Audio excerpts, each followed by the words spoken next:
Hey everybody, it's your buddy's pal Anthony. Today we're back talking Nightwing, specifically issues 117 and 118. That closes out the Fallen Grayson storyline that began in issue 114. And this also closes out Tom Taylor's run with the book. Spoilers after the intro. Steve, hit it please.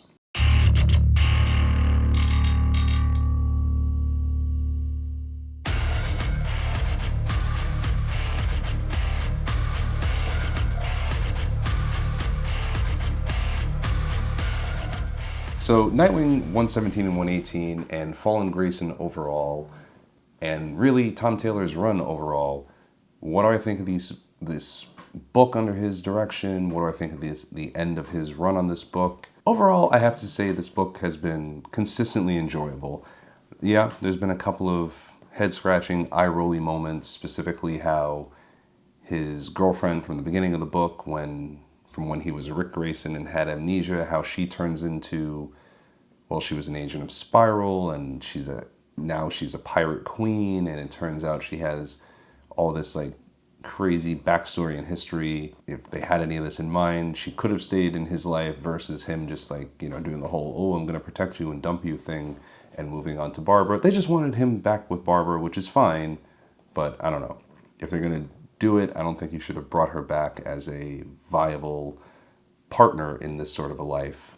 You should have just left her as a civilian, and I'm sorry, never should have seen her again until maybe you bring her back later in the book after she's gone through her own stuff and becomes a hero or a villain in her own right. 117 is just a big tease because if you remember, back at the end of issue 116, they made a big thing about Bruce suiting up to take over for Dick while he's off on his journey of self-discovery, or whatever you want to call it, to try to find the root of why it is that he's having trouble jumping lately.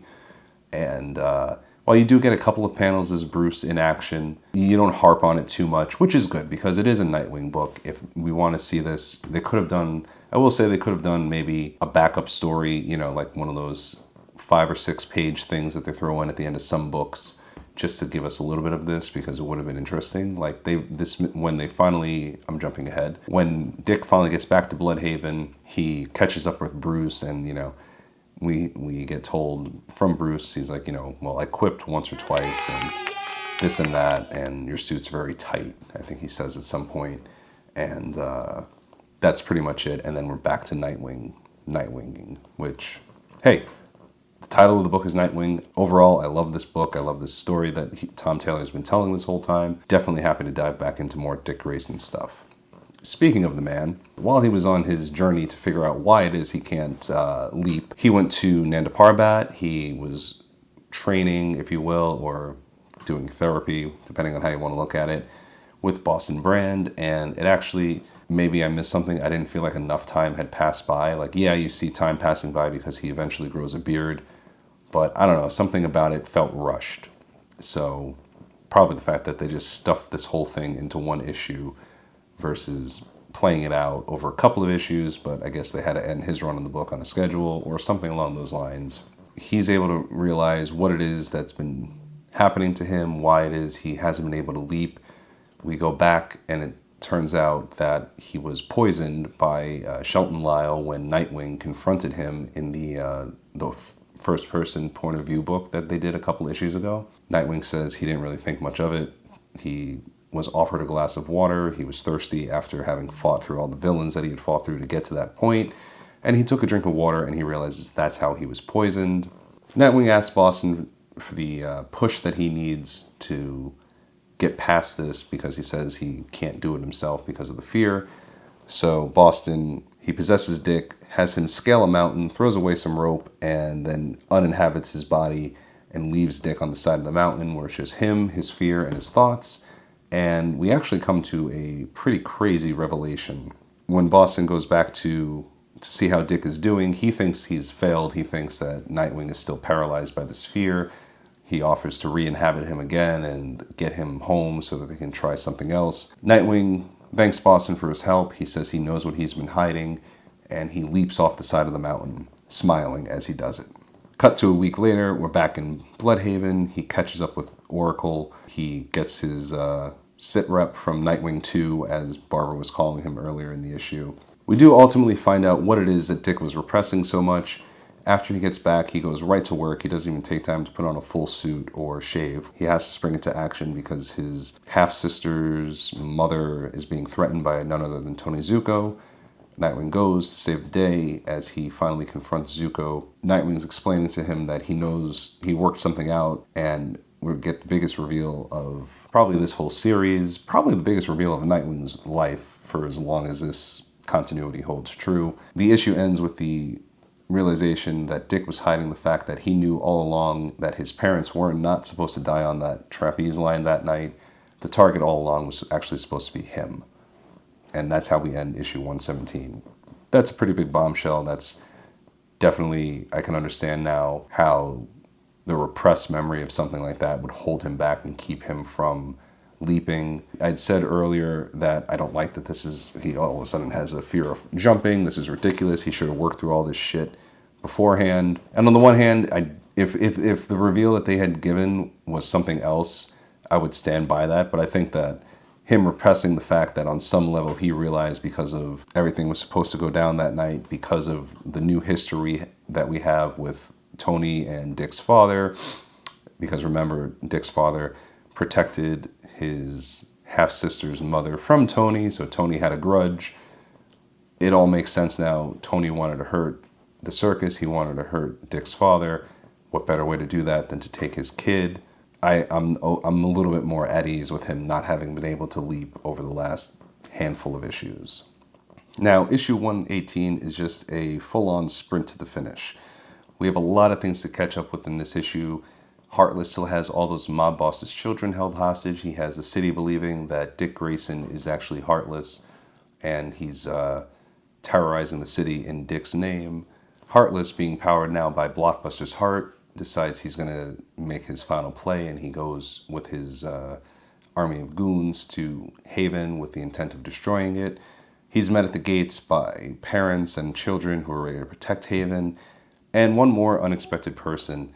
Very nonchalantly, Dick and Haley just walk into frame, and that's how Dick's going to clear his name. Very smart. Just show up there without your mask on and in your civilian identity, and it's very easy for everybody to see, hey guys, it's not me.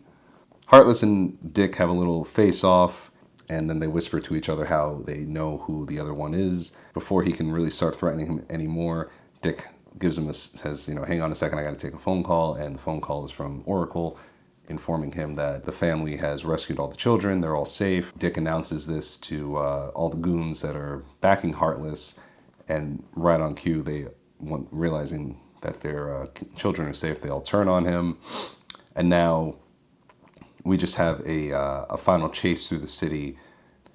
We have a showdown on the pier with Heartless's butler, whose name I forget at the moment, and Tony Zuko.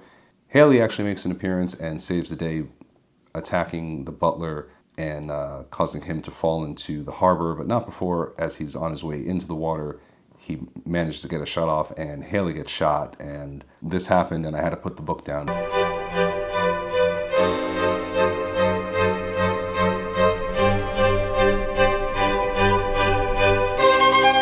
Heartless is distraught that his butler is seemingly dead in the water. They can't find him, they don't see him from the dock, and at this moment he decides to turn on Zuko. He's going to take one more thing from Dick Grayson, the justice he was going to get of having Zuko finally locked up for the murder of his parents. Heartless thinks he's won, he thinks he'll be immortal, everybody will remember his name.